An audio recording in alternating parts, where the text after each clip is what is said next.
Patrice Jean est né en 1966. Professeur de lettres dans un lycée de Loire-Atlantique, ce supporter du Football Club de Nantes, personne n'est parfait, est surtout un immense écrivain qui a publié aujourd'hui une dizaine de romans chez Rue Fromentin, Gallimard et au Cherche-Midi. Son quatrième roman, L'homme surnuméraire, a paru aux éditions Rue Fromentin en 2017. Virtuose de la narration, dans L'homme surnuméraire, Patrice Jean imbrique deux récits différents et complémentaires, sans que des traces d'artifice ou les ficelles de l'écrivain ne se voient. Le premier récit raconte l'histoire de Serge Le Chenadec, l'homme moyen français par excellence.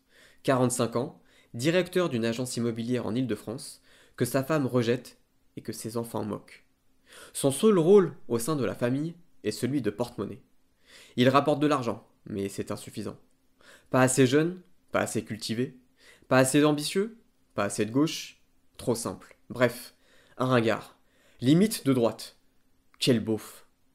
Sa famille ne peut plus le supporter, et le fuit. Il est l'homme surnuméraire, en trop au sein de son propre foyer.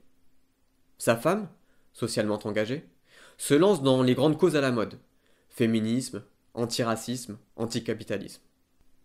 Bien conseillée par sa meilleure amie, une dinde sociologisante hantée par la domination masculine sur les pauvres femmes victimes éternelles, elle finit par quitter ce petit bourgeois étriqué, selon ses mots. Rejeté par les siens, le monde de Serge Le Chenadec s'effondre. Il se réfugie chez ses parents en Mayenne, où il retrouve une amie d'enfance, Chantal, humble et ingrate, restée vieille fille, assurément le plus beau personnage du roman. Je vous avais dit que le roman était multiple, et pour cause. Toute l'histoire de Serge Le Chenadec est un roman.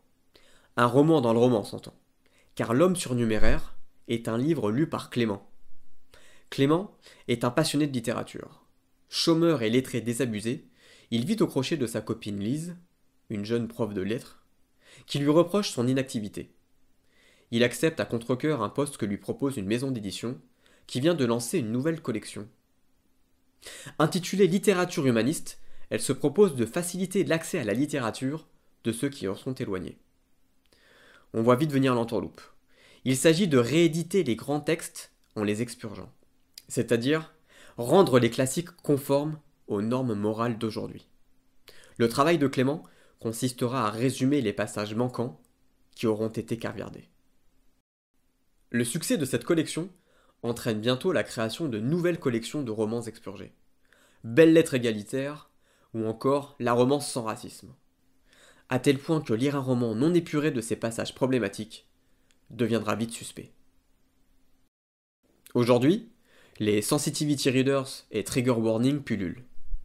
Les textes sont réécrits pour respecter la doxa dominante. On pense bien sûr au roman pour enfants de Roald Dahl ou aux 10 petits nègres, rebaptisés Ils étaient 10. Patrice Jean avait visé juste bien avant ces tentatives woke de contrôle de la littérature. Maître de la satire, l'auteur nantais nous livre une comédie sociale intelligente sur les ravages de l'idéologie, dans une langue soutenue et un style ironique. Surtout, il nous parle de la place de la littérature et de sa disparition programmée sous les coups du dogmatisme et de la bêtise.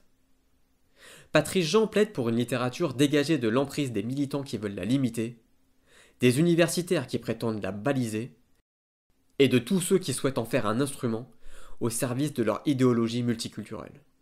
Milieu universitaire, milieu d'édition, petit milieu germano-pratin parisien, tous passent à la moulinette johannique. Performance littéraire de haut vol, ce roman subversif fait l'éloge des petites gens oubliées et l'accompagne d'une charge contre les élites littéraires et universitaires. Avec L'homme surnuméraire, Patrice Jean s'est révélé comme un virtuose de la narration, assurément l'un des plus grands écrivains français du XXIe siècle. Depuis, il a poursuivi son œuvre avec des romans tout aussi remarquables. On pense à Tour d'Ivoire, La poursuite de l'idéal ou Le parti des Garminger, dont on parlera peut-être une fois prochaine.